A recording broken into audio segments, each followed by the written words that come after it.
شکم مادر میں جب بچہ تھا 120 دن کا، تو فرشتے نے اس کا رزق بھی لکھ دیا، اس کی عمر بھی لکھ دی، تو وہ لکھا ہوا ہے ہمارے مقدر کا۔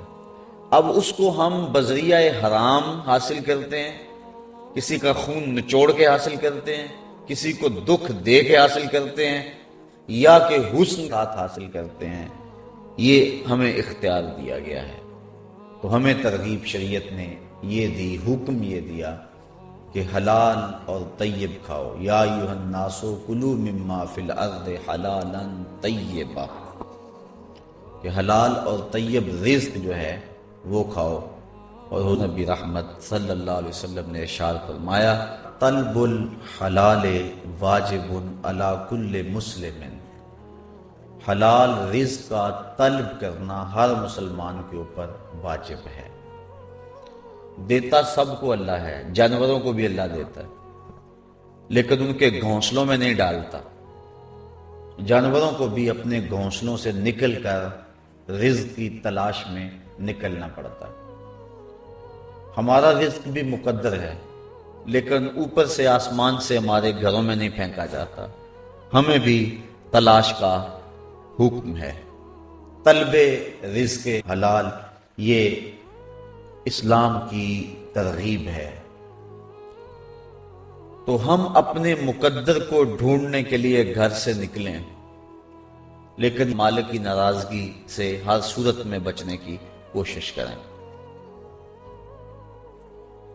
حضور نبی شفیع معظم صلی اللہ علیہ وآلہ وسلم نے ارشاد فرمایا، ان اللہ طیب لا یقبل الا طیبا، بے شک اللہ پاک ہے اور پاک کے علاوہ کسی اور کو پسند نہیں کرتا۔ اور پھر حضور نے تذکرہ کیا اس شخص کا جو لمبا اور طویل سفر کر کے آیا ہے اور آسمان کی طرف ہاتھ لمبے لمبے یمدو یدیہ، اپنے دونوں ہاتھوں کو پھیلا کے دعا مانگتا ہے، اور کیا کہتا ہے، میرے رب، اے میرے رب، اے میرے رب، وَمَطْعَمُهُ حَرَامٌ وَمَشْرَبُهُ حَرَامٌ وَمَلْبَسُهُ حَرَامٌ وَغُذِيَ بِالْحَرَامِ فَأَنَّىٰ يُسْتَجَابُ لِذَٰلِكَ، فرمایا اس نے جو کھایا وہ حرام ہے، جو اس نے پیا وہ حرام ہے، اور اس کو جو غذا دی گئی ہے وہ حرام سے، اس کا لباس جو ہے وہ حرام ہے۔ فرمایا حضور نے کہ اس کی دعا کیسے قبول ہوگی؟ تو اگر رزق حرام ہو تو دعائیں قبول نہیں ہوتی، یہ بات ذہن نشین رکھیں۔ ایک صحابی نے حضور سے عرض کی کہ حضور مجھے ارشاد فرمائیں کہ میں کس طرح مستجاب الدعویٰ بن جاؤں، یعنی میری ساری دعائیں میرا رب قبول فرمایا کرے۔ یہ حضرت سعد بن ابی وقاص رضی اللہ تعالی عنہ نے حضور سے سوال کیا کہ حضور اللہ کی بارگاہ میں دعا کریں کہ میں مستجاب الدعوات بن جاؤں۔ تو حضور نے ارشاد فرمایا، یا سعد اطب مطعمک تکن مستجاب الدعوہ، اے سعد اپنے رزق کو پاک کر لے، اللہ تیری دعائیں کبھی رد نہیں فرمایا کرے۔ تو جس کا رزق پاک ہو اس کی دعائیں قبول ہوتی ہیں۔ علماء نے دعاؤں کی قبولیت کے سلسلے میں جو گفتگو کی ہے کہ دعا ہر صورت میں قبول ہوتی ہے، لیکن جس کا رزق پاک نہ ہو اس کی اپنی دعا بھی قبول نہیں ہوتی، اور دوسرا مسلمانوں کی دعاؤں سے اس کا حصہ بھی نکال دیا جاتا ہے۔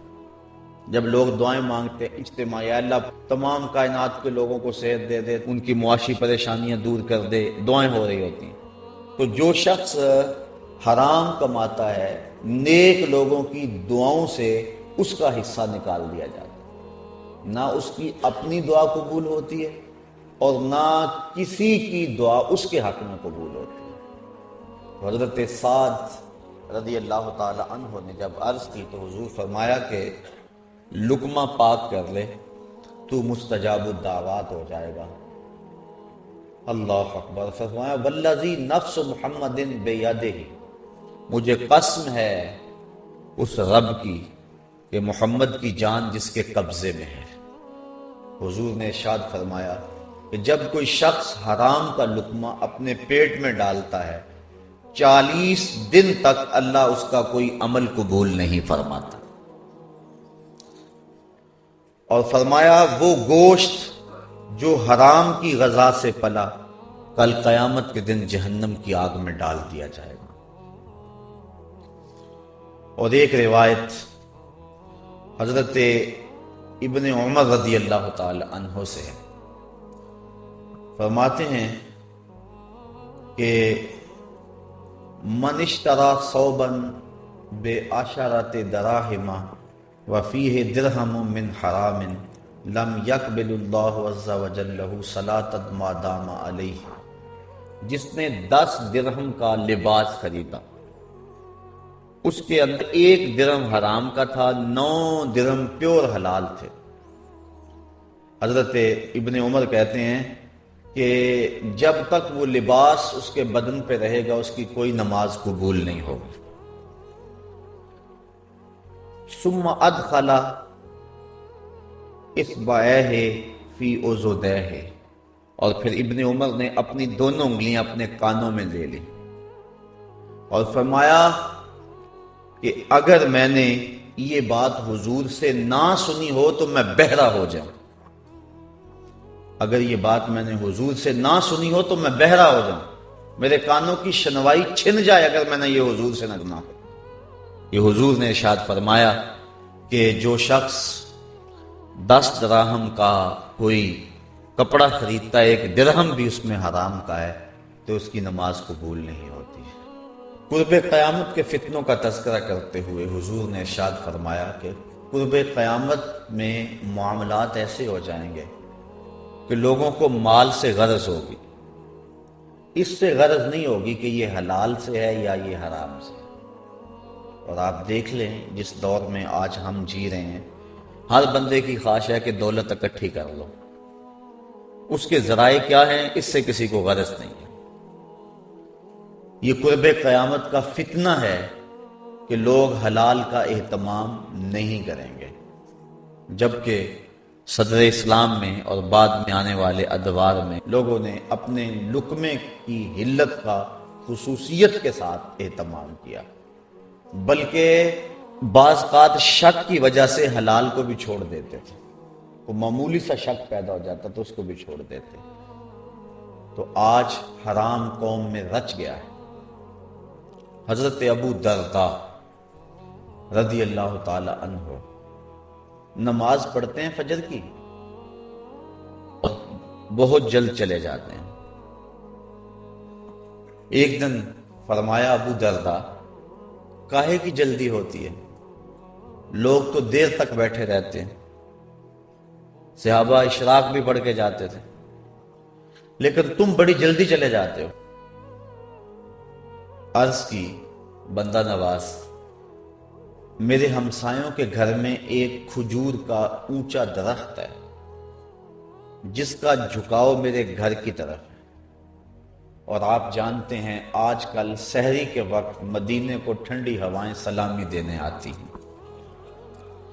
تو جب ہوا چلتی ہے تو کچھ کھجوریں جھڑ جاتی ہیں، پکی ہوئی کھجوریں جھڑ کر میرے ویڑے میں گر پڑتی ہیں. میں جلدی جلدی اس لیے چلا جاتا ہوں کہ بچوں کے اٹھنے سے قبل وہ کھجوریں اٹھا کے ہمسائے کے ویڑے میں پھینک دیں، اس کے آنگن میں پھینک دوں، کہیں میرا بچہ کوئی کھجور نہ لے لے اور اس کے پیٹ میں حرام کا لقمہ نہ چلا جائے. یہ تھا مزاج صحابہ کا. اور ہماری سڑک سے گنے کی ٹرالی گزر کر تو دیکھے، ہم تو بچے کو شاباش دیتے ہیں، بڑا یار تیز نکلا ہے، 3 گنے کھینچ لایا. یہ نہیں دیکھتے کہ یہ مال کیا ہے. آج اگر اس کی حوصلہ شکنی نہیں کریں گے تو کل ہو کے ڈاکو نہیں بنے گا تو اور کیا ہوگا. اعلیٰ حضرت سے کسی نے پوچھا کہ یہ جو کنکیاں اڑاتے ہیں، یہ پتنگ وغیرہ، تو جب یہ ڈور کٹ جاتی ہے تو لوگ دوڑتے ہیں اس کے پیچھے اور ڈور بھی لوٹتے ہیں اور وہ پتنگ بھی لوٹتے ہیں، تو اس کے بارے میں حکم شرعی کیا ہے؟ تو آپ فرمانے لگے کہ یہ مال لقطہ ہے، لازم ہے اگر کسی شخص نے کوئی پتنگ یا ڈور لوٹ لی تو اس کے مالوں کو تلاش کرے اور 6 مہینے تک اس کا اعلان کرے، اگر مالک نہ ملے تو پھر اس کو خیرات کرے، خود استعمال پھر بھی نہیں کر سکتا، اور اگر کسی نے خود استعمال کر لیا اس کو، اس کا لباس بنایا، اس کا تار تھا یا اس کا پود تھا، دونوں میں سے کوئی ایک تھا، تو فرمایا کہ اس کی نماز ہی نہیں ہوگی۔ تو یہ ہمارے معاشرے میں بالکل معمولی سمجھا جاتا ہے، ہم بچے کو تھپکی دیتے ہیں، یار یہ بڑا ہی بات ہے، کتنی ڈور لوٹی ہے اس نے، کتنی پتنگ